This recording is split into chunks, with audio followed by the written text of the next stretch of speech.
always at the stick. From who's got it better than us to brick by brick. It's always the 49ers way, from off-season to game day. Yeah, we talk back. It's the 49ers Cutback.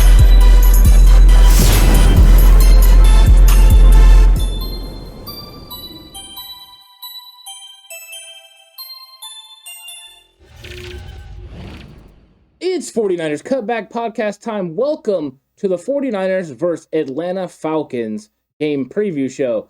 Alex, we got a lot to get into, whether it's the key matchups the 49ers need to win this football game, or while that's bold, crazy predictions, we get really bold about what the 49ers might do in this game, and then lock it up where we make the picks. Will the 49ers beat Atlanta, and how will the other NFC West teams do? Not to mention one special matchup with huge playoff implications that we're going to pick. Absolutely, and it's exciting. It's a chock-filled episode with lots of fun conversations, interesting predictions, and always the boldness. We bring it here on this podcast each and every week, each and every game preview show. Let's get into this thing. Hit the graphic.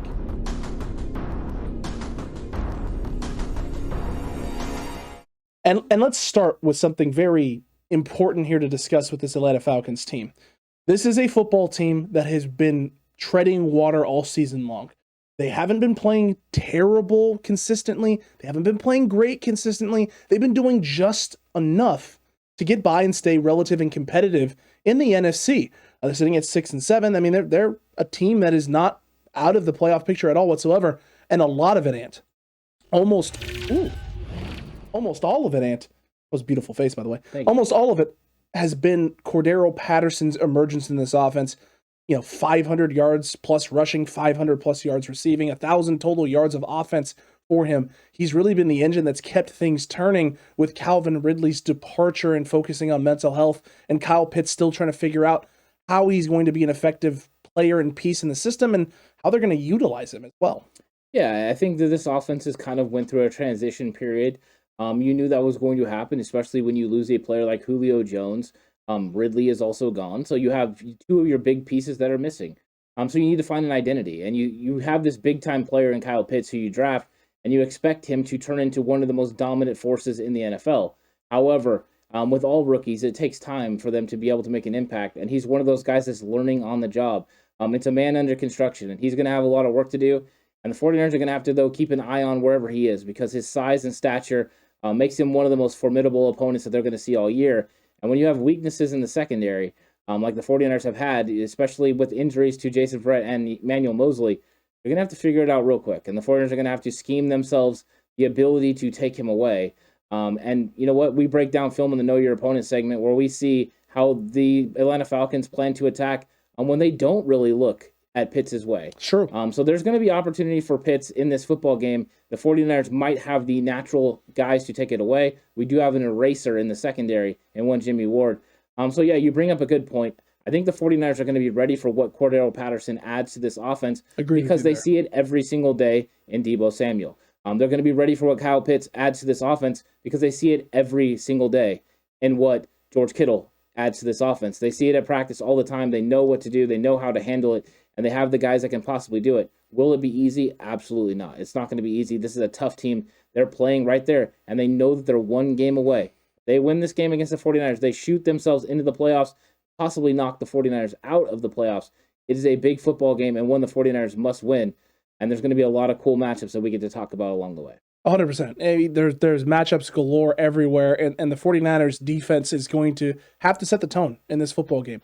Not because the Niners offense can't do it, but because Atlanta Falcons, the only time that they've had success and have consistently won football games this year is scoring over 24 points. When they score over 24 points on the season, Ant, they are just above 500 in terms of their win-losses. All of their wins have been in that scenario. They don't win football games when they don't put up points. Their defense has not been able to get them off the field and keep teams under. So defensively, right, for the 49ers, it comes down to being able to do the things necessary to get after things. And one of those things is something you already talked about, and it's my defensive key matchup. It's Kyle Pitts against these 49ers DBs, the pits of despair. And one might be thinking to themselves, why would it be Kyle Pitts against DBs? Wouldn't it be Kyle Pitts against Jimmy Ward or Kyle Pitts against linebackers? Not so fast. Kyle Pitts isn't really a tight end. He's sort of a wideout. They line him up out wide. He gets splits out all the time. He did this a lot at college at the University of Florida. Kyle Pitts is a very different tight end. He is more in the kind of Travis Kelce mold of pass catcher route runner than he is actual tight end. There are times where he is in line and blocking and is a blocking threat and utilizes a blocker, but those times aren't prevalent and they're not often him being run at. He's not the best, most sound blocker. Now, does he have the ability and the capability to run block effectively and efficiently? Of course he does. He's a pro athlete. He's a high-level draft pick for a reason. He was one of the best players in college football for a reason. So yes, he'll have moments. Those moments are not every snap. Those moments aren't 50, 60% of snaps. It is less often that he's an impactful blocker. So if you're the 49ers and he's lined up in line a lot, number one, that's a good thing for you because he's going to be trying to block and set the edge against Nick Bosa, who gets to choose sides. He gets to pick. I have a feeling that we're going to see a lot of Nick Bosa going, oh, Pitts is in line over here. I think I'm coming from this side this time, guys. Let's have Kyle Pitts up against Nick Bosa more often than not. And in all honesty, and I think you would agree with me on this too, if Samson Ebicom is the guy lined up against him, I feel very good about that matchup as well. Yeah, I don't think you're going to see Pitts staying in the block. They're going to have to put him out there in space and try to create with him. And they're going to try to take advantage of mismatches that he can present to the secondary. Especially with the fact that we are going to be with a corner that is not Emmanuel Mosley. Accurate. And whoever that is, they're going to have to go out there and they're going to have to take Pitts away. And they're going to be obviously getting help from a safety. They're going to get obviously getting help from a linebacker underneath. Whatever it is, they're going to make sure that they give focus and help. But he's going to have to prove that he can win. And he's going to have to prove that he can win consistently. And DeMeco Ryans, all he has to do is scheme it up. All he has to do is continue to fool Matt Ryan. And one of the ways to fool Matt Ryan is when you got a guy like Kyle Shanahan that understands what Matt Ryan can do. So you know the weapons that Atlanta has. You know what they want to do. The real pickle for Atlanta is the fact that they want to be able to run the football. And running the football would mean you would think get the 49ers in a base 4-3 set where Marcel Harris has to play that third linebacker spot, and you think you have an advantage there. The problem is putting Pitts at the inline position doesn't afford you that opportunity. And because Pitts isn't that big of a dynamic right as a run blocker, you can actually sit in the nickel if you're the 49ers and feel pretty good about K'Wan Williams, the shark, being able to help you in run fits, which means they won't have play action opportunities to catch the 49ers off guard and get Marcel Harris and Azeez Al-Shaair in bad situations where they can't cover. So I think that is a big matchup going in this game. However, my key matchup does involve Matt Ryan, and that is Matt Ryan against this 49ers pass rush. This 49ers pass rush needs to get after him. He's not as mobile as he used to be. In fact, he's very stationary in the pocket. They want to get after him. They want to get him on the move. He's not as accurate when he gets outside the pocket. This isn't what we talked about with Joe Burrow, where if Joe Burrow gets outside the pocket, he can hurt you down the field, i.e. Jamar Chase, touchdown in the back of the end zone. That is not what you're going to get from Matt Ryan. So you want to get after him early and often. You want to create pressure. You want to create uncertainty. You want to make him feel uncomfortable. If you can do that, you have an opportunity for him to make mistakes. In our Know Your Opponent, you're going to get a very good glimpse of him, potentially causing opportunities for the defense to create mistakes. Those are there. Will Matt Ryan play a clean game? Absolutely not. He will not. There will be mistakes in this football game. The 49ers need to capitalize, but it's going to start from the front. Nick Bosa, like you talked about earlier, gets to choose where he wants to go. The way that they've been putting these defensive linemen on the inside that are more athletic, more versatile, and being able to use stunts and getting them upfield with these arm over moves, it's going to be hard for Atlanta Falcons to stop the 49ers defensive pass rush. This Atlanta offensive line is not one of the best. They're one of the bottom 10 teams in the NFL as far as offensive pass blocking. 49ers are going to be able to get after. They're going to be able to get after early and often. And I look for them to completely collapse this pocket on Matt Ryan. Can he beat you with his arm? Absolutely. Is he still a very skilled player? Yes, he is. But when you know what his weaknesses are, like Kyle Shanahan does, and when you know that this defensive line can get after this offensive line because it's just not that good, you stop the run on early downs and you're able to pin your ears back and go after this guy on 3rd and long, you will present a lot of problems for Matt Ryan. Tons of problems for Matt Ryan. And that's where a lot of the keys start, is making life difficult for him. One of those things is taking away his primary reads, his go-to guys. Oh, yeah. And then the other aspect of it is just having the right schemes, blitzes, and situations dialed up so you have him guessing, not wanting to get rid of the football quick. Because what have we seen consistently from the 49ers? If teams can get the ball out quick, they have success. They're able to move the ball, especially when they dial it up and block it correctly, and they're able to get a little smoke screen action, little quick hitters underneath, some timing routes and concepts.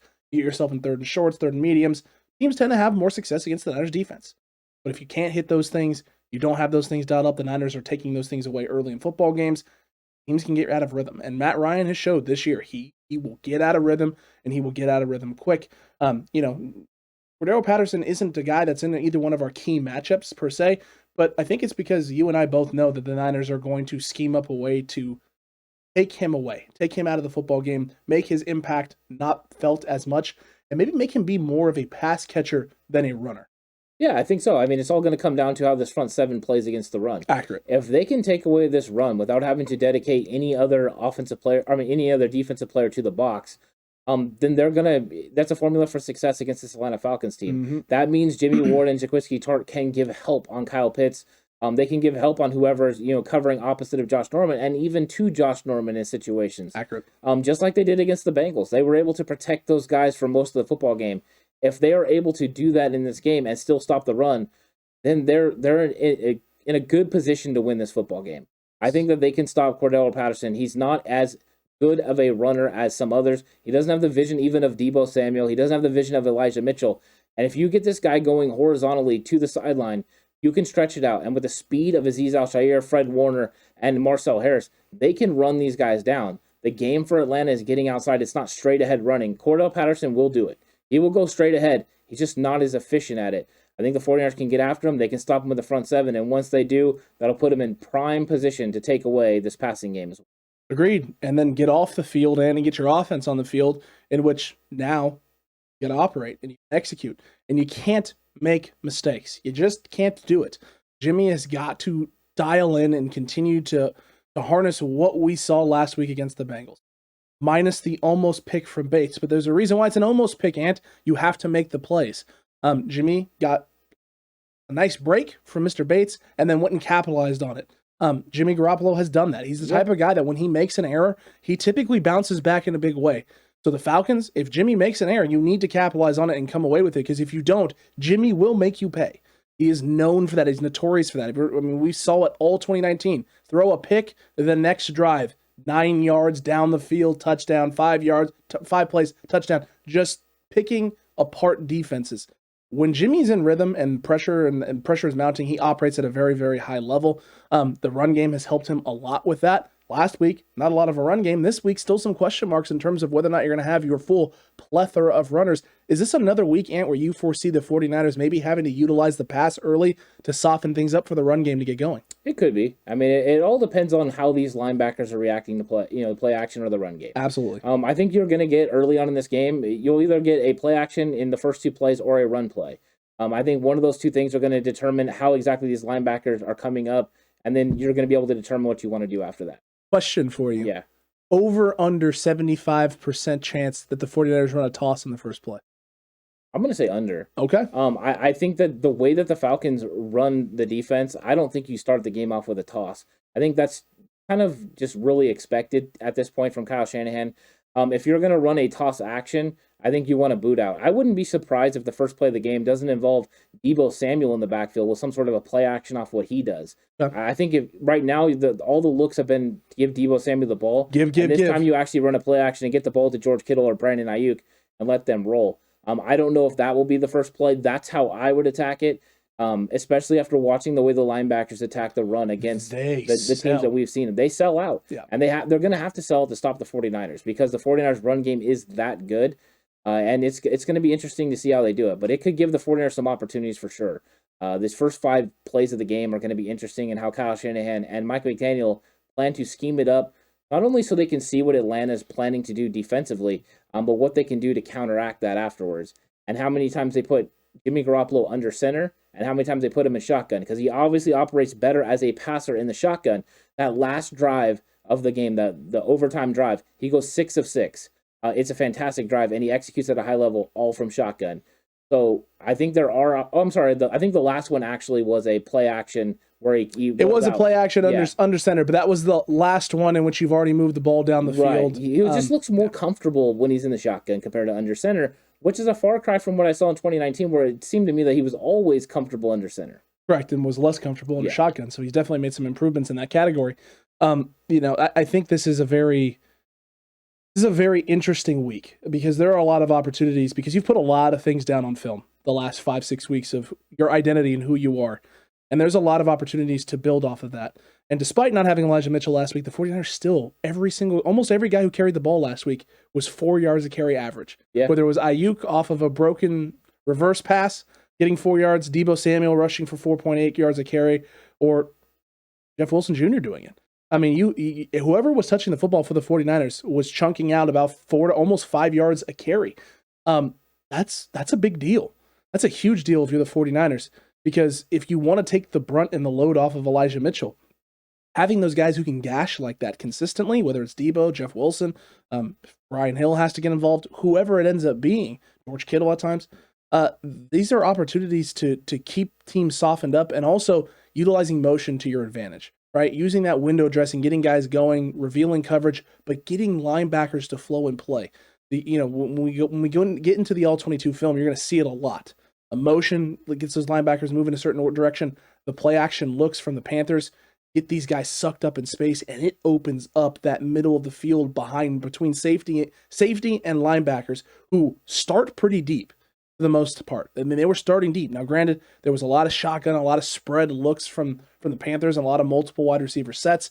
But still, if you're the 49ers, you can get yourself into those situations, and you can get yourself into those situations with guys like Kyle Juszczyk on the field as well. So maybe putting them in their base 4-3, motioning out into a look to get them really spaced out, and then attacking from there. Yeah, you could. I think there's going to be opportunities to attack the middle of the field, and that's why my key matchup in this game is the Yak Bros against the secondary of the Atlanta Falcons. Because I think that this is an opportunity for the Yak Bros to go crazy. We've seen these guys step up. Each of them have had their moments, whether it was Deebo Samuel early in the season carrying the load, George Kittle's been coming on recently, or Brandon Ayuk making big plays when they're asked of him. I mean, when he gets the ball on third down, he makes the catch. That's just the way it is. He's taking Kendrick Bourne's role to another level. He's exciting to watch, and he's getting more and more explosive and winning on one-on-ones. I think that this is the evolution of the Yak brothers. Now they're going to take the next step as a unit. This group is going to be absolutely unstoppable in this football game, because I believe that this linebacker group is going to have to dedicate so much time and energy to try to stop the run that they are going to give a lot of room in the middle of the field, and this Yak Brothers group is going to take advantage. Whether that is George Kittle or Brandon Ayuk or Deebo Samuel, you can't take them all away. And the Atlanta Falcons don't have the secondary to do that.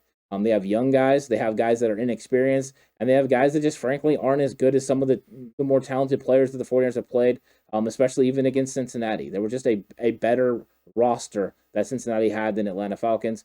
So I think that, yes, you have to establish the run. You have to keep those linebackers willing to step up. But I think that the 49ers are going to be able to scheme it up to get these guys the ball. And I won't be surprised if they don't all have big games. And I'm excited about the direction we're headed, because Deebo's going to be 1 week healthier. And this might be the week Deebo needs to step up, with George Kittle dealing with a little bit of excessive soreness with his knee. 100%, Ant. 100%. Deebo sitting at 1,000+ yards receiving, but hasn't really had more than a couple catches in the last 2 games that he's played. George Kittle has now catapulted himself into the 750 receiving yard range, and Brandon Ayuk is sitting comfortably in the high 500s as well. So you have 3 guys who are getting dangerously close to 1,000 yards. This could be a week where all 3 of them go off, but in order to accomplish that, Ant, you have to make sure the pocket is clean for Jimmy Garoppolo. And while the Atlanta Falcons may not have a bunch of names, they do have one name, and one name that is very, very good, especially in the pass, at rushing the passer and getting after quarterbacks, and that is Grady Jarrett. And that's why Danielson has to wax on and wax off Grady Jarrett all over this football field. Look, Daniel Brunskill has shown when you present a challenge to him, like an actual legitimate high-level all-pro type of talent, that he can step up. And Grady Jarrett is by no means a scrub on the interior. This is one of the premier kind of up-and-coming guys as a pass rusher in this league. Grady Jarrett has consistently this season been the guy wreaking the most amount of havoc, whether it was against the Tampa Bay Buccaneers, against Tom Brady, or even earlier in the season for the Atlanta Falcons. He has kept them in games. He kept Jalen Hurts guessing in early in the football season. I know it was a loss, but he had him running around and scrambling around, and it wasn't until the Philadelphia Eagles got their run game going that Grady Jarrett his impact kind of went away, because he wasn't able to just get after quarterbacks. That's the nice thing about the 49ers run game. It kind of takes that D-line, right, and makes them slow down just a little bit, and that takes away some of their advantages. But Daniel Brunskill, the right side of the line has been a question mark all season long. Daniel Brunskill has been one of the biggest question marks on that right side. He's going to have himself one heck of a challenge this week if he can buckle down and and tap into that inner Aaron Donald stopper for Grady Jarrett for 4 quarters, ideally, but if not 4 quarters, 3.5 solid quarters, then the 49ers offense should really have no issues being able to get going, and it's going to force Atlanta to have to manufacture pressure, start bringing guys down, and once you do that, you create those one-on-one matchups, you create those opportunities for Jimmy Garoppolo to pre-diagnose, pre-snap right, where the blitz is coming from, who's coming where, and let's get this ball out to one of our yak bros in space and let them go make plays. Of all the matchups, this scares me the most because Daniel Brunskill's, he really struggles anchoring down. Part of the reason he has success against Aaron Donald is Aaron Donald's not the biggest guy. Yeah, he's tremendously strong, but when you're dealing with leverage and that sort of thing, when you see bigger, huge guys go against Daniel Brunskill, that's where you see him struggle. He can't reset, he can't reestablish himself, and he gets drove back into the quarterback. That scares me about Grady Jarrett. The good news is they don't have a lot of great pass rushers on this football team. So because they don't, you can dedicate Alex Mack, Tom Compton, Kyle Juszczyk, one of these running backs to come up and help Daniel Brunskill in time. You can move the pocket, move him around, throw the ball out and make him run horizontally. All kinds of different ways to attack him. In the run game, you can set up traps. You can let him come upfield, use his aggressiveness against him, and completely take him out of plays. But I think there are avenues and areas where they can attack him. But this is a definite key matchup in this game. And if Daniel Brunskill is able to hold his own, and for any reason he's able to handle Grady Jarrett and only give up maybe like 1 sack, but able to handle him the rest of the football game, the 49ers will glowingly win this game. Like, it will be a nice win for the Niners. But that is a definite tough matchup for him. It's a tough matchup for anyone. But Daniel Brunskill, the fact that he struggles to anchor and take on these bigger guys is going to be something consistently that we have to worry about for the rest of the season. 100%. Because, I mean, the Falcons have themselves one extremely talented piece there in Grady Jarrett, but there's a lot of teams in the NFC that have much, say, bolstered pass rushes on the interior, including a Tampa Bay team that's got Vita Vea on the interior and some other big guys. Oh, God. I mean, that is not the greatest situation if you're the 49ers thinking about that long term, but this is an opportunity for Daniel Brunskill to show his worth and maybe make you feel a little bit better about those potential matchups later on in the season if they present themselves. But you can't get too far ahead of yourself. You got to focus on this Atlanta team right now. You got to take advantage of the weaknesses in the secondary. You have to take advantage of the weaknesses with the linebacking core and some of the undisciplined play that you see from Atlanta defensively with trying to take too much away or stretching themselves too thin, or really their front getting dominated sometimes in the run. The Carolina Panthers last week had a lot of success getting up to second level, washing guys through, and creating a lot of big run lanes for Chuba Hubbard. And he was able to get some things going and do some things for their run game. Cam also helped with the mobility aspect and the threat there of running, which you don't have necessarily with Jimmy Garoppolo. But Kyle Shanahan is very creative in terms of how he gets this run game going, the pieces that he has, and that formation with Elijah Mitchell and Deebo Samuel in the backfield where you just don't know which way the 49ers are going to run, even though 95% of the time they're running to the loaded, heavy side of the line. The 49ers can do some very interesting things with their formations, their personnel groupings, to really keep Atlanta on their toes, not really knowing what it is the 49ers want to do or who is the guy here that is going to be getting the football, and then using motion and window dressing to reveal coverage, show what their intentions are, show their hand, and then 49ers being able to take advantage of those things. We have seen Kyle Shanahan run some plays and do things early in football games that just don't make a lot of sense sometimes until you get to that second, third quarter of the game where he unleashes the same formation and actually takes advantage of the thing that he wanted to take advantage of, right? Showing something, getting a team to reveal their hand, show your tendency, what's your game plan, what are you trying to take away? All right, let's counter it. Bring it back in, get you flowing a direction, get you your eyes going one way, and then boom, we're going to hit you coming across from a direction you didn't see coming. He was fully expecting those plays to work. He was. He's not just running a throwaway play to set up something else later. He's expecting it to work, and it's not working. And then so he knows he's got something in the back of his mind that he can come back to later. But every single play you call, you're expecting it to work. To what level, it depends on what you're looking for and how you're approaching it. Sometimes it's a big play. Sometimes it's just a couple of yards. Yeah, so every play has a certain designation that you're expecting it to be successful. Sometimes those set up other plays and other situations, and it also reveals how the defense is going to play. You brought that up. That is 100% accurate. That is why the script started from Bill Walsh and those type of guys. They would run certain things, motions, formation changes, everything to see exactly how a defense is going to play it. That way you can go out and attack. That's why the script used to be 10, 15, depending on who you like to do. I used to do 10.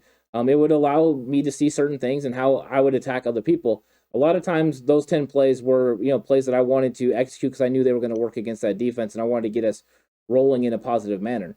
But styles make fights. And in this football game, there is a real problem with this Atlanta secondary compared to this 49ers passing game.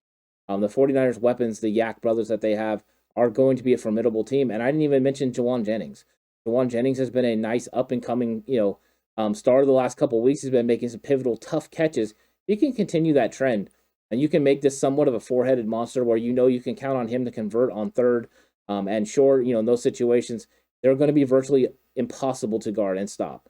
So this is going to be nice. We're going to see how this offense continues to roll, and if they can take advantage of this young secondary. I think they can, and if they do, they have a good chance to not only come away with a win, but to put even more distance between them and everyone else in the playoff hunt.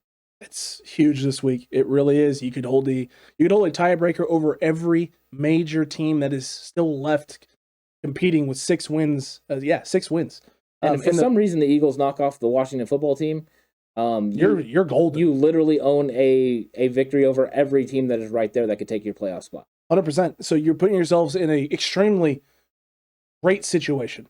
The 49ers have to get that done. It is vital that they get that done. And it starts with this game, and one way that it could happen, right? One way that we could walk away with that big, huge victory that has us all enjoying the game at half and not really worried about a whole heck of a lot is if our Wow That's Bold predictions come true.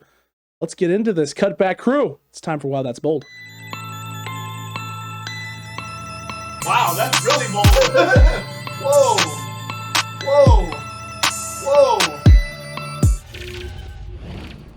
Whoa, Ant. Really bold, whoa. It's bold time, super really wow bold. That was not bold. That was just silly.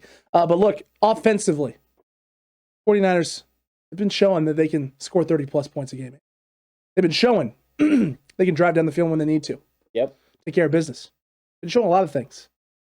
Consistently, though, we haven't shown is that we can keep Jimmy upright all game long. 4 quarters, completely clean, not getting touched.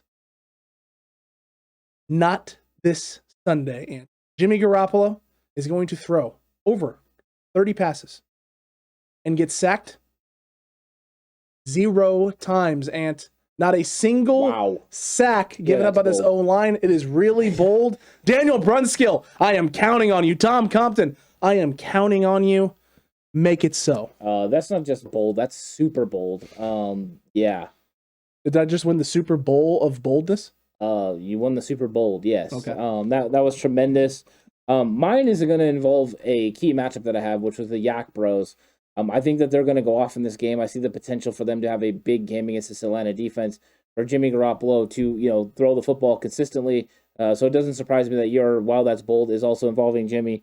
But mine is that the Yak Bros are going to combine for over 300 yards and 3 touchdowns in this football game against the Atlanta Falcons. Yes. Please. Do it. I want it. I want all of it. Oh, it's happening. I want it. I want all of it. I want all of it as many times as the rest of the season, every game. Because if that happens this week, you're talking about the Tennessee Titans are going to be kicking themselves. That's what we have to worry about coming up. Please, just please let that happen. That is absolutely incredible. I can't even wrap around my head around that, man. It's something that we talked about early in the season, right? Like leading up to the year, this offense with all the weapons and the pieces, just if you're able to get yourself going and things clicking and rolling, and Raheem Mostert's getting things going with the run game, right? That's what the talk was, and the thought was, is that you can't. Well, how are you going to slow this offense down? You don't know on any given play what you're going to do, how you're going to utilize someone, because you can use all of them in the run game. You can use all of them in the pass game. It's just there's too much. There's too much to account for. If the Niners are able to get this rolling this week and Kyle's able to get this offense rolling that hot, look out, everybody. Look out, everybody. And it's going to take so much pressure off the defense in the secondary. Ooh, Ant. Wreck everyone and leave. I love it. That's what they're about to do. I love it, Ant. I want it. I want all of it. But defensively, how can the 49ers defense help out that offense? What's your Wow That's Bold defensively, Ant? My Wow That's Bold is also based around my key matchup, shockingly. Oh, man. It's amazing when you study a team. It's a theme. It is a theme. And I think that this week it's going to be bad for Matt Ryan. I think Matt Ryan is going to go out there. I think he's going to have moments that he makes some plays and he shines. But this 49ers defensive pass rush is going to get after him in a big way. I see the 49ers pass rush getting 5 sacks in this football game. This is going to be the new trend. I think it's going to be an upwards of 4 to 5 sacks a game as they continue to just bury the hatchet and bury these teams. I'm looking forward to seeing Matt Ryan struggle against a very, very athletic defensive front. Yeah, extremely athletic defensive front. And it's really weird. I feel like our bold predictions and key matchups all fed off each other. It's like we watched the same film and got the same vibes and feelings from it. And shocking. Fuzzies and warmness inside because my defense... You had me until you said fuzzies. Okay, well, some people, it's warm fuzzies. And yeah. Other people, apparently it's not that. So I would say I apologize, but I don't. Look, the 49ers... Not surprised. I'm not surprised either. The 49ers defense needs to get after Matt Ryan in a big way. Absolutely. And I agree with you. I think they're going to. And while I don't know about the 5 sack number... What's happening? I would want to go more personally. I do know one thing. More personally. I would want to go more personally. Okay. Hey, I'm in super bold mode. I guess so. The 49ers, if they're able to get after Matt Ryan that much, that means the run game's not going very well. They're pinning their ears back. They're getting a lot of hits and pressures on Matt Ryan. And I see a situation where Matt Ryan could potentially throw for less than 175 yards. Woo. So that's my bold prediction. Matt Ryan will throw for under 175 yards. And while I don't want to say a bunch of picks and things of that nature, I'll give you this bold prediction, folks. You're going to get not 1, but 2 peanut punches this week from Josh Norman and 2 forced fumbles. So there you go. So Norman's coming through. He's punching his way to the playoffs, and the 49ers are to the history book as well. Yeah, and he'll be the Niners' all-time leader if that happens. Forced fumbles. And he would punch it probably a ticket for the 49ers to the playoffs because with a win, over 90% chance they make the playoffs this season. A far cry from October, November. Accurate. Far cry from October and November. Also a far cry from 2020. Yeah. I mean, talk about crazy. And Ant, speaking of crazy, we got to lock it up. And you trying to say the Azorean One's crazy? Well, listen, he decided to call me out, and he's just better than me apparently. Steve's the Azorean One. I hate to break it to you, my guy. What happened? You finished 3-1, just like everybody else. Oh wait. One person didn't finish 3-1, and one person went undefeated again for the second time this season. Horse didn't finish 3-1. Oh, that's right. He had 2 2-2. losses. Yeah, he went 2-2. Yikes! Horse went from literally top of the mountain to down really quick. Yeah. My goodness. Well, Steve's newsflash, the Azorean One newsflash. You're not better than me. You don't know it, and I am now finally all alone at the top. Ant, I'm all alone. There's no one here beside me. And I'm excited about being the current leader in Lock It Up. Oh, you are all alone. You can enjoy your little enjoyment by yourself. For now. There's still a lot of season left, man. A lot of games. You see this face? It's not worried. It's concerned. So concerned. It's not. I know that's not your concerned face. I've seen your concerned face. Yeah. That's not it. I'm definitely not concerned. No, you were being sarcastic. 100%. I don't appreciate that at all. You need to take me seriously. I'm all about the serious. Are you? No, I'm the really. Champion. So you are. You're the defending champion. Yeah. You're not the current leader, but you're the I don't champion. have to be the leader. I still have the belt. You still do currently have the belt. That is accurate. That is accurate. Cutback and crew. I won during a COVID season, by the way. Where there was more uncertainty than ever. More uncertainty than ever I'm going to before. put an asterisk next to your lead already. Wow, an asterisk next to my. You don't get to put an asterisk next to. I think I won in the most difficult season there ever was. Unpredictable. Well, I don't know. This has been a pretty unpredictable football season. Really? Did you have to worry about the COVID? I mean, the Rams do. There's a vaccine now, Alex. There is a vaccine, and yet, despite that, you're trying to quantify that yours is important, but it's really not. I feel like mine's pretty important. I already won at the peak, and I'm already standing on top of the mountain with the belt. A champion. Oh, okay. You were the first ever. I mean, I'll give you credit for being the first ever Lock It Up champion. Oh, might as well be the only one. You'll be the only COVID season Lock It Up champion ever. Yeah, there'll probably never be another. There'll never be another anything like this ever again. Yeah, it'll never happen. Yeah, you didn't go undefeated, so I'm gonna pop my cork. Okay, fair enough, Ant. But listen, I am still the leader in the clubhouse, all alone by myself. Let's tune in and check in on the Azorean One, Ant. Yeah, and see how he's feeling and what his picks are this week. Enjoy yourself by yourself. I'm going to enjoy myself by myself. Andy. You know what? You need to lock it up and cut back, crew. It's time to lock it up.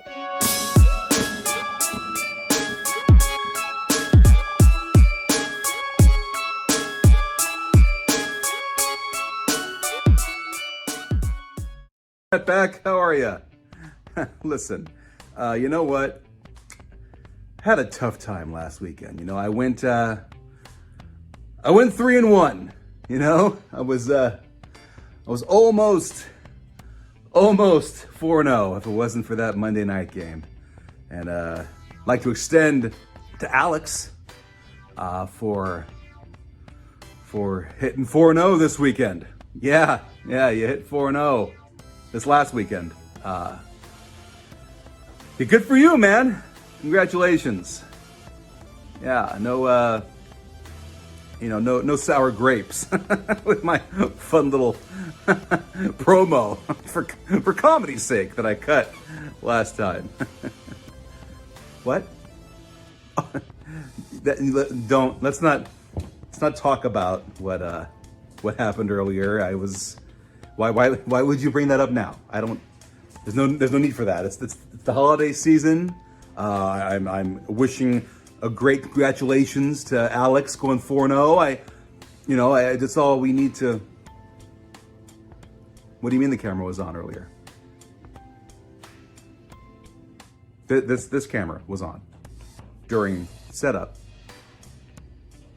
It wasn't recording though. It was recording. It was recording. So you saw.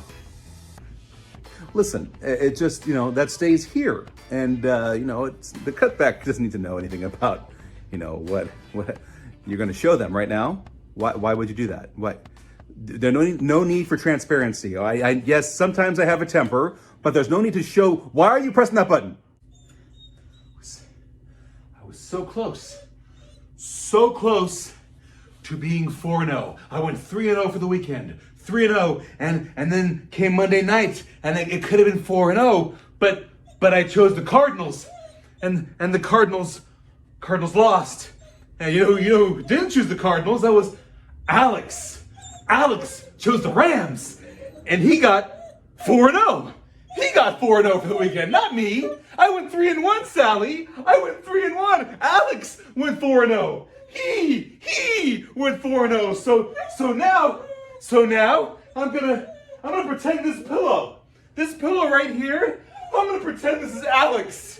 And that Alex and me choosing the Cardinals. That's what this pillow is. That's what this pillow is. That's what this pillow is. That's what that pillow is. Clothesline from hell.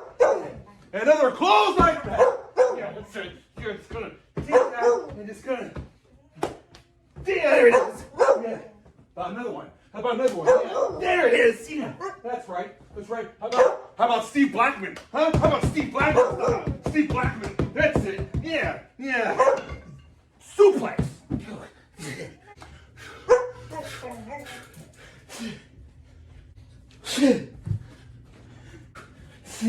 There it is.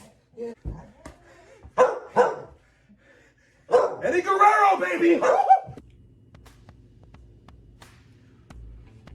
Okay, so maybe I was a little upset about, being that close to being 4-0 again, and Alex getting it. There was no need to show. See, even upset my dog. Anyways, now that that's out of the bag, let's go over my picks for this week, week 15 in the NFC West, once again with one extra game in there. See, that's her upset because you had to go and show everything. It's okay, Sally. Sally, it's okay. I know Papa was upset. It's just, it happens when Cardinals lose, when you really need them to win. Anyways, my picks this week. First off, going with the Eagles over Washington. I'm taking the Cardinals over the Lions. Taking the Rams over the Seahawks. And I'm taking the Niners over the Falcons. Again, apologies for my attitude earlier, and congratulations, Alex, for getting 4-0. I am very happy for you. And picking the Rams. over the Cardinals. Back to you, Cutback.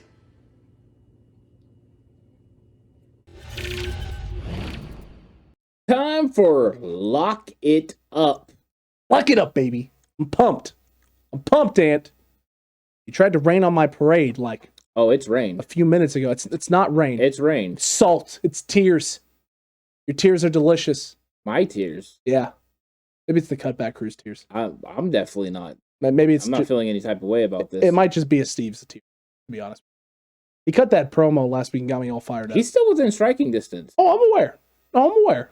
Yeah, one slip up and he's got you. Very true, Ant. One slip up. And there's some tough ones this week. Oh, there's some 100%. tough games this week to call. And you just saw what Steve's had to say and who he's going with. So now let's kind of dive into this ourselves. And let's start first and foremost with this Eagles team. This Eagles-Washington matchup, this non-NFC West game, the special game of the week, I guess to call it, with huge playoff implications for the 49ers. That's why, yeah.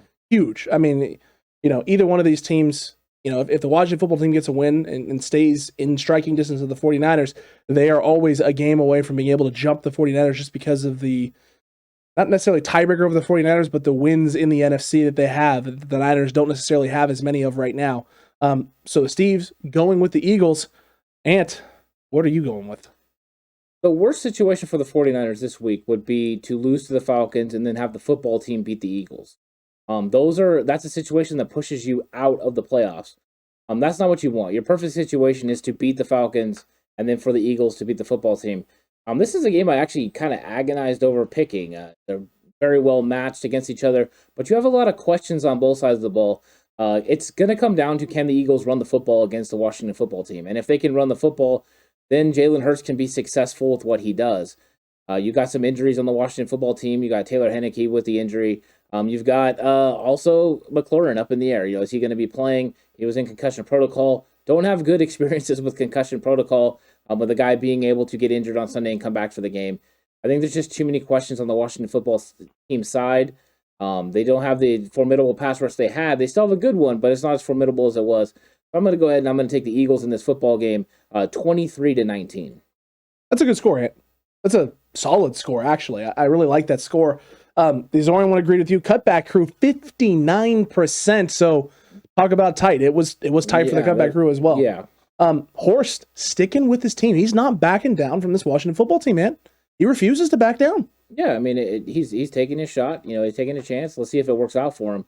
If not, he'll be bringing up the rear of all by his lonesome of Lock It Up next week. So we'll see how that goes. It's very accurate. And this is another one. You and I both agonized. In fact, you said it was like picking between diarrhea or poop. Yeah. No matter what, it's poop. You don't want to have to pick either one of these teams.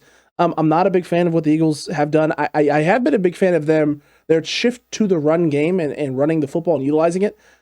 However, this Washington football team has had a very stout run defense. They have. And so this doesn't necessarily play well for your quarterback, who has only really had success when the run game has been able to get going. So this is one of those games where I'm not comfortable at all picking the team that I pick, no matter who it is. But I'm going to roll with the Eagles at home. I think they have enough of an advantage at home.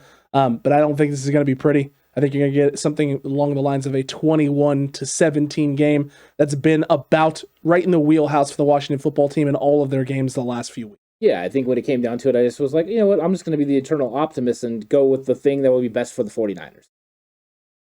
Kind of the same as well. Yeah. Kind of the same as well. That's all you can do. Listen, the Arizona Cardinals had themselves a bad week last week. It was one of those games watching it where I was like, yes and no at the same time, because yes, I picked the Rams and lock it up, but no, please beat the Rams and put us within a game, because if you beat the Rams at the end of the season again, and you're a game back or a game away from the Rams, then you finish tied and you have the head-to-head tiebreaker.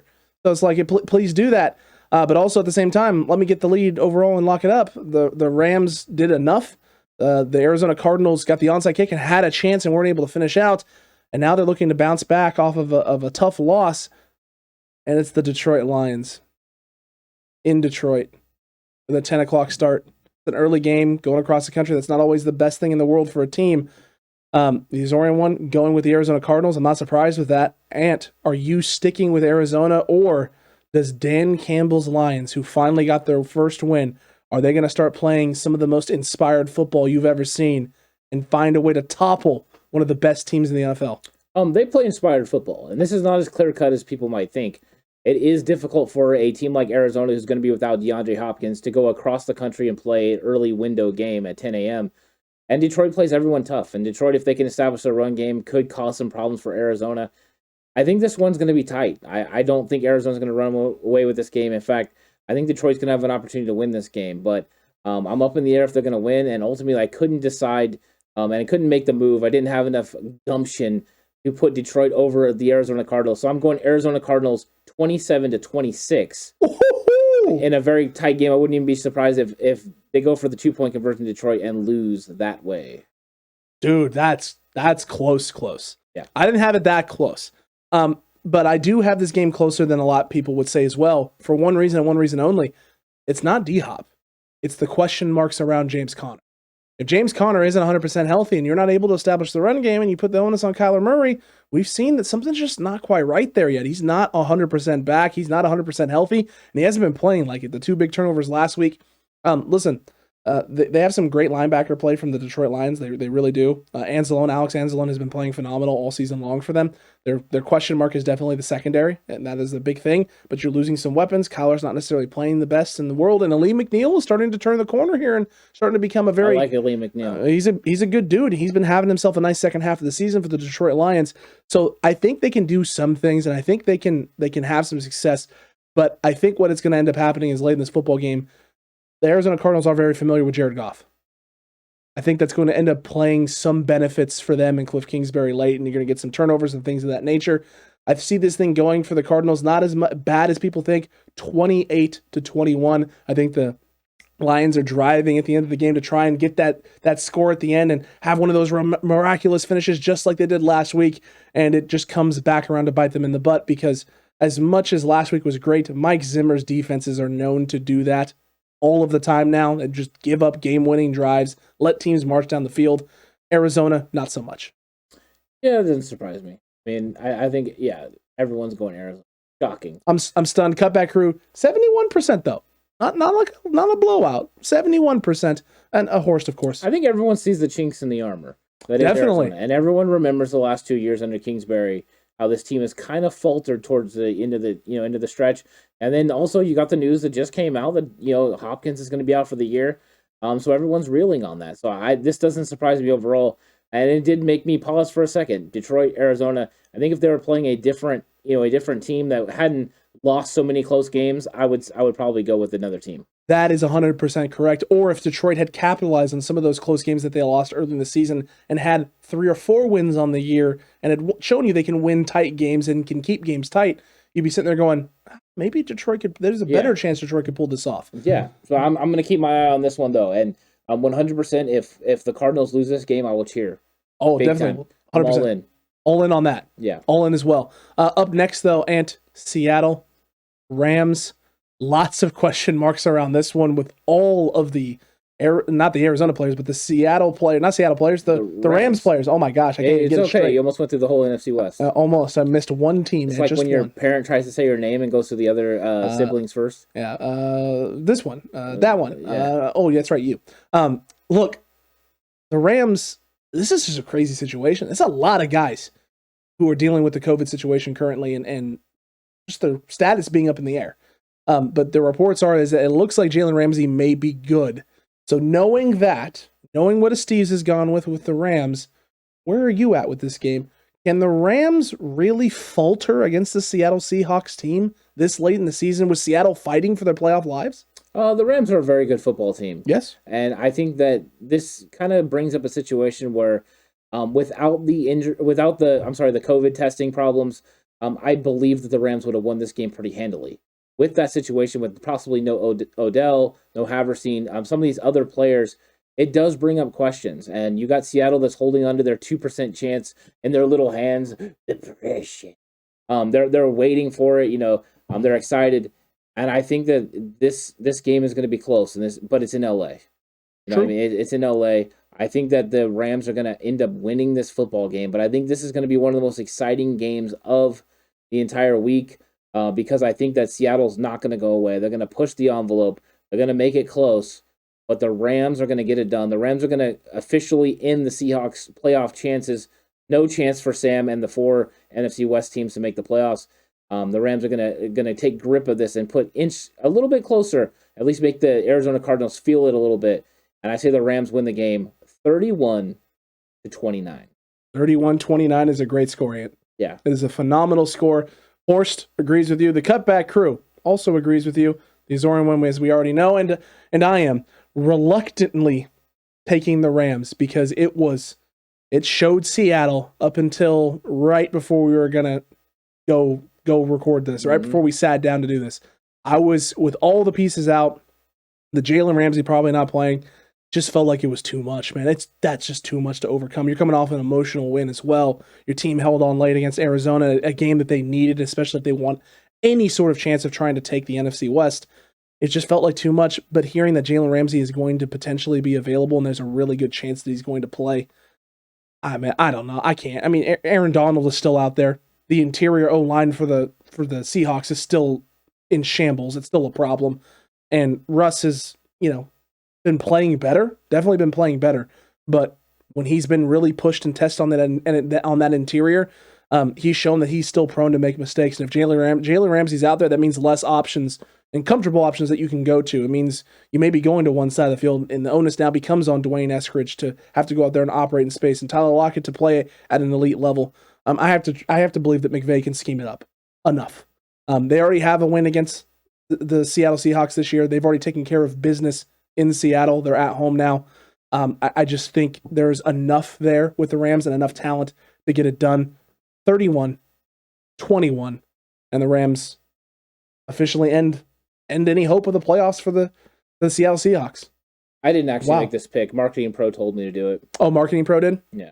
Not really. I'm just kidding, but Marketing Pro showed up to tell us how great Jimmy Garoppolo was again. So thank you, Marketing Pro. It's true. She told us how great how great Jimmy Garoppolo is, and I mean, he really doesn't like Trey Lance, man.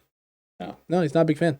Yeah, he's not going to be a big fan of the 49ers when they eventually knock the Rams out of the playoffs, if that comes to that either. Definitely going to come to that at some point. It's just a matter of when. Well, if the Rams make it as far as the 49ers. That's very true. They got to get out of that first round. But look, now the game that we all care about here on this channel, and the Cutback crew definitely cares about. This is 40. Wait, we care about this one? I mean, not this one. Oh, I meant the next one. Oh, the one that's coming up. That one. Okay. 49ers versus the Falcons at home. Kyle Shanahan going up against his former team that he led as an offensive coordinator to the Super Bowl. The Azorean One staying faithful to the Bay. Cutback crew, maybe they're staying faithful to the Bay. Who knows? Worst, maybe. Ant, what about you? I'm rolling with my guys. I mean, I'm feeling very confident after watching the All-22 film. I'm looking to kind of tick some people off. So if you're an Atlanta Falcon fan, get ready to get pissed off because I'm going to let you have it right here. Because I think the 49ers are going to roll this one. I think this isn't a trap game. This is a playoff. This is a time where the 49ers are going to show everyone what's up. And I think they're going to do it in a big way. And I believe they're going to have a big win, 41-20. And they're going to put themselves firmly 90% in the place to make the playoffs. 41-20, my Lord Almighty. And if I've seen it on film that where you can attack, Kyle Shanahan's seen it too. 100%. And listen, I have made a lot of bold predictions this year, and I've picked games for the 49ers to roll, and they haven't. They haven't rolled. So I'm going to play not conservative here on this, but I'm going to not go as bold as I typically would go. For one reason and one reason only is I don't know the health necessarily of Elijah Mitchell, so I don't know how effective and how explosive the run game can be. Doesn't need it quite yet. I know it doesn't need it. I see the weaknesses in that secondary. I 100% do. But with that, I think the defense is going to do more than enough to really stifle this team. And you know what my bold predictions were for Matt Ryan and less than 175 yards. That means not a lot of movement of the ball on offense, which means not much of offense from the Atlanta Falcons. And I have the 49ers winning this thing 28-3, San Francisco. It is a rolling. It's just not the 40-point rolling. 3. Okay. 3 points. 0 respect for the Falcons offense. No, I have respect for the Falcons offense. No, what you just said was more disrespectful than mine. It was more? More disrespectful. Okay, fair 100%. Enough. Fair enough. You said Matt Ryan, who was an MVP at one point, can't even score a touchdown. True. That Kyle Pitts, who is one of the biggest rookies in the history of the NFL, can't even score a touchdown. That's what you did. True. I think the whole lock it up, being ahead is went to your head. I'm just turning into a total a-hole now for opponents who play against the Niners. Lock it up. You're like the Grant Cohn of lock it up. Oh, no. Yeah. No. 100%. Throw something at you right now. Are you serious? Don't you ever. If you threw it at me, it'd probably be high and outside, so I'd be okay. I take after Jimmy Garoppolo. What can I say? Yeah, your feet are in cement, that's for sure. That's accurate. And the Cutback Crew, I'm not even going to argue with you on that. The Cutback Crew at 95%. I love the confidence, yeah. The faithful. I love that. I love that they're back in full force. I said earlier this week that I really have felt that there is a groundswell movement from the 49ers, especially on Twitter. True. 49ers fan and 49ers faithful are getting behind this team. Meaningful football in December. It's nice for everyone to be rallying together, kind of ignoring those negative, things that are out there, negative narratives that are going, and everyone's just getting behind this team. Like, you know what? Let's get behind this team. Let's push for the playoffs. Let's see what can happen. Because when you get there, you never know what can.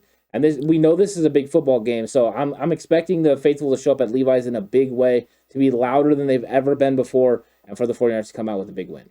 100% agree with you. Horst agrees with all of us as well, and he's going with the San Francisco 49ers. And look, man, it's a huge week. It's a huge week for the 49ers. So much at stake. Playoff positioning, keeping separation between the rest of the NFC, and like you said, right, not putting your fate in other teams' hands. Control your own destiny, handle your business, take away the strengths of the Atlanta Falcons, get after Matt Ryan in a hurry, disguise that coverage, and for the love of God, locate Cordero Patterson, slow him down in the run game, and understand how they like to utilize him in the pass game. Understand it's a limited route tree that he runs, and when they try and line him up outside and take those deep shots, let's roll that coverage over, let's be ready for it, and let's make them make bad plays, bad decisions, and force the football to their playmakers. Yeah, 100%. I think you're going to go out there and you're going to attack these guys, and you know what you got to do to help certain guys on the outside, depending on who's playing on the outside and what the matchups are. But you know which matchups don't work out well for you, so those are the ones you can overcome. And over the last few weeks especially, not only Kyle Shanahan, but DeMeco Ryans have been the ones that have pushed the narrative of what the game is going to look like. They have been the ones that have decided how games are going to be played and their aggressiveness, and that's what they need to do in this game. And I think if they do, they're going to take advantage of Atlanta in a big way.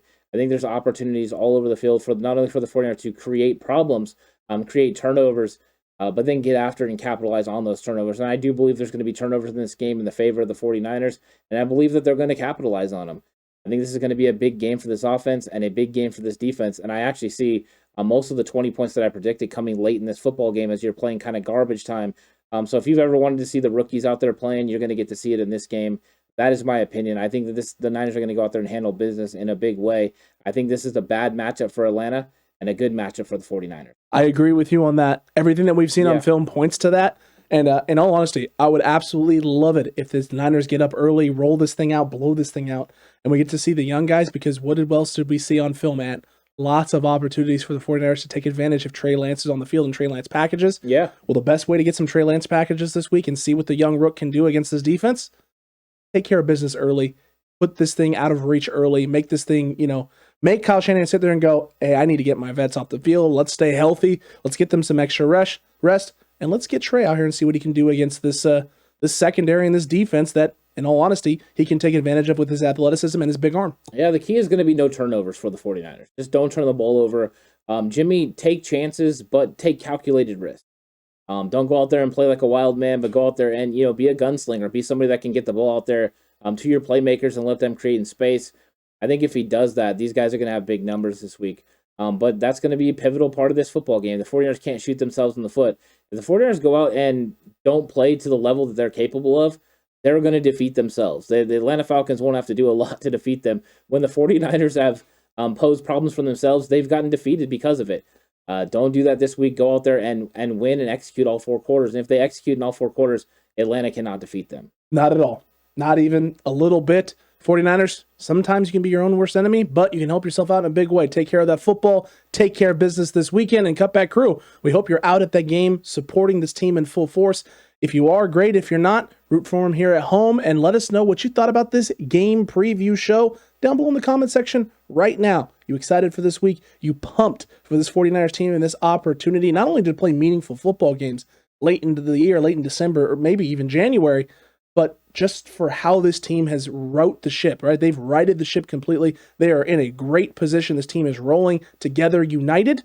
And are you excited about what that possibility may mean long term? Let us know down below. And while you're down there commenting away, don't forget to like and don't forget to subscribe because you don't want to miss the rest of the Friday Frenzy. Yeah, leave the score predictions down below. Let us know who you think is going to win.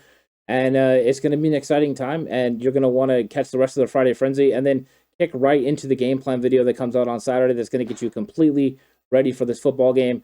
If you watch the Friday Frenzy and then you watch the Saturday game plan video, you are guaranteed to be ready for what you're going to see 49ers versus the Falcons on. Absolutely, 1,000%. That's the cutback guarantee, and it's the cutback difference. Look, we'll see you on the next one. Jay in the Bay up next. What's good? So make sure you give him some love and stick around for that at 2 p.m. Pacific time. And until the next one, stay safe. And remember, the right way is always the 49ers way.